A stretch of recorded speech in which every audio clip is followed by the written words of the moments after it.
नमस्कार, आप देख रहे हैं यंग वार्ता न्यूज और मैं हूं आपके साथ तन्वी शर्मा। एक नजर डालते हैं हेडलाइंस पर। हिमाचल में लीगल होगी भांग की खेती। भांग के औषधि गुणों को देखते हुए सरकार लेगी निर्णय। गुड फ्राइडे पर शिमला के ऐतिहासिक क्राइस्ट चर्च में प्रार्थना सभा का आयोजन। व्यापार मंडल अर्की की मानसिक बैठक व्यापार मंडल प्रधान अनुज गुप्ता की अध्यक्षता में संपन्न हुई। हनुमान जन्मोत्सव कार्यक्रम में बतौर मुख्य अतिथि रहे राज्यपाल लेफ्टिनेंट जनरल गुरमीत सिंह। सोलन में ऐतिहासिक फोटो मैदान में पहली बार राष्ट्रीय ग्रास रूट हॉकी प्रतियोगिता का आयोजन। विश्व हिंदू परिषद एवं बजरंग दल पोंटा द्वारा श्री हनुमान जी की जन्मोत्सव पर महाआरती का आयोजन। कोविड को लेकर केंद्रीय स्वास्थ्य मंत्री ने ली समीक्षा बैठक। बच्चों के भविष्य का केवल मात्र एक ही विकल्प, दून वैली स्कूल पोंटा साहिब, जहां होता है बच्चों का सर्वांगीण विकास। शिक्षा के साथ साथ खेल और सांस्कृतिक गतिविधियों पर बल। दून वैली स्कूल के छात्रों ने गूगल, बैंकिंग, इसरो और आईबी में पाया स्थान।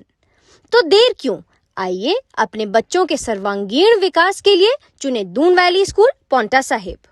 दी erudite world school Paonta Sahib का एकमात्र ऐसा स्कूल जहां नन्हे बच्चों को शिक्षा में गुणवत्ता के साथ दी जाती है संस्कारित शिक्षा। दी एरुडाइट वर्ल्ड स्कूल में छात्रों को खेल खेल में किया जाता है शिक्षित।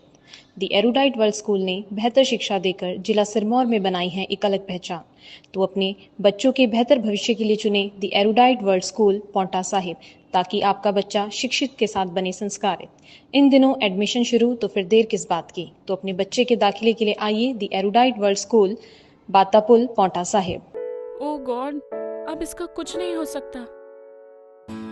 हो सकता है दीदी, बचपन से आपने मेरी हर प्रॉब्लम को सॉल्व किया है, तो आज भी करूंगी। सीरियसली।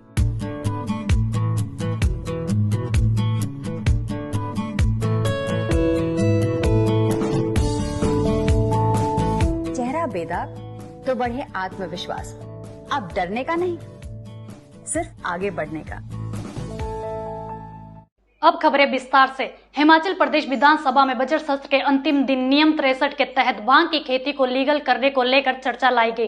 द्रंग से भाजपा विधायक पूर्व चंद ने सदन में इसकी चर्चा लाई। मुख्यमंत्री सुखविंदर सिंह सुक्खू ने कहा कि भांग की खेती पत्तियों व बीज को लीगल करने को लेकर सोचा जा सकता है। उन्होंने बताया कि भांग के कई औषधीय लाभ है। भांग की खेती के बारे में मैंने तो देखो अभी इसकी ज्यादा जानकारी मैं प्राप्त कर रहा हूँ, और भांग की खेती के बारे में कमेटी बनाई है 63 के तहत। पूर्णचंद ठाकुर जी जो कि मंडी द्रंग से भारतीय जनता पार्टी के विधायक है, और हंसराज जी और सुंदर ठाकुर जी, इन सब लोगों ने अपने विचार रखे हैं। तो इस दृष्टि से कि जैसे कि हंसराज जी ने अपना अनुभव बताया, तो अगर मेडिसिन यूज के लिए होगा। व्यापार मंडल अर्की की मानसिक बैठक व्यापार मंडल प्रधान अनुज गुप्ता की अध्यक्षता में संपन्न हुई। बैठक में अर्की के दो व्यवसायियों महेश गुप्ता और वेद प्रकाश शर्मा के आकस्मिक निधन पर सभी सदस्यों ने दुख प्रकट करते हुए 2 मिनट का मौन भी रखा।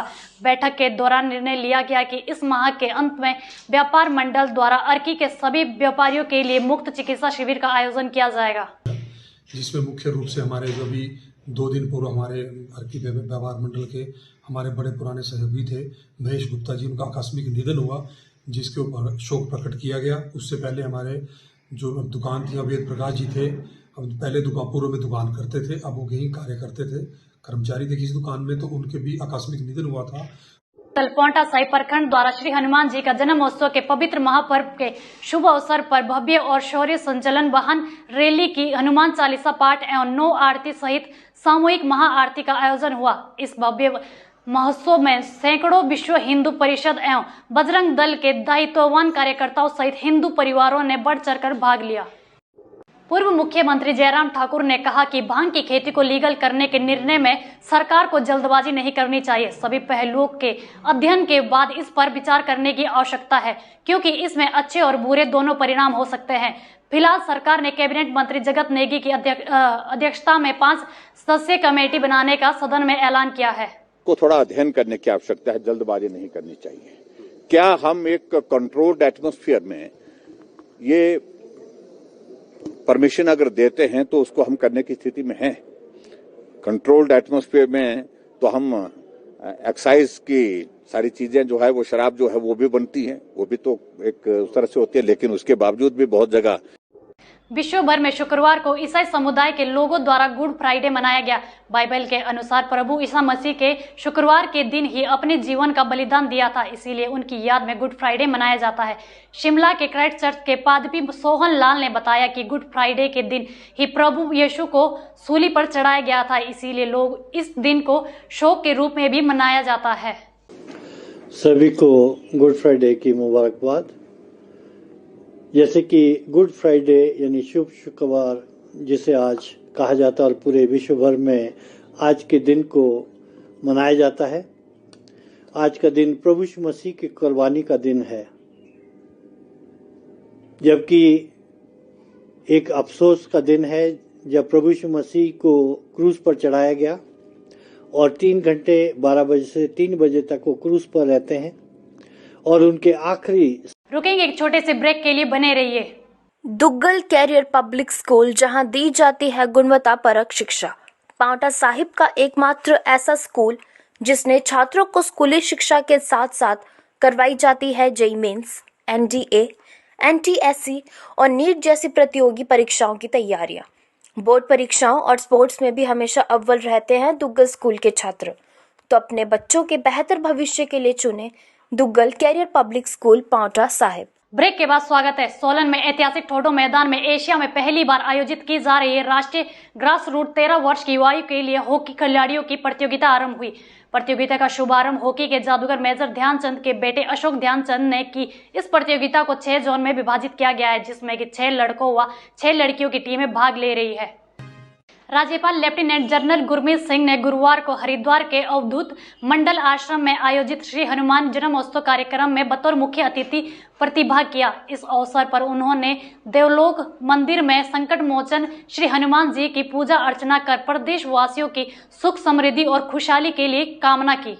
बारे में कहा है, आपने तो देखा है कि हनुमान चालीसा में जो उनको बल बुद्धि विद्या के बारे में कहा है, जो उन्होंने ज्ञान और गुण के बारे में कहा है और किस प्रकार से संकट और दुखों से बाहर आने के बारे में कहा है, ये हर भारतीय के लिए एक बहुत सीख है।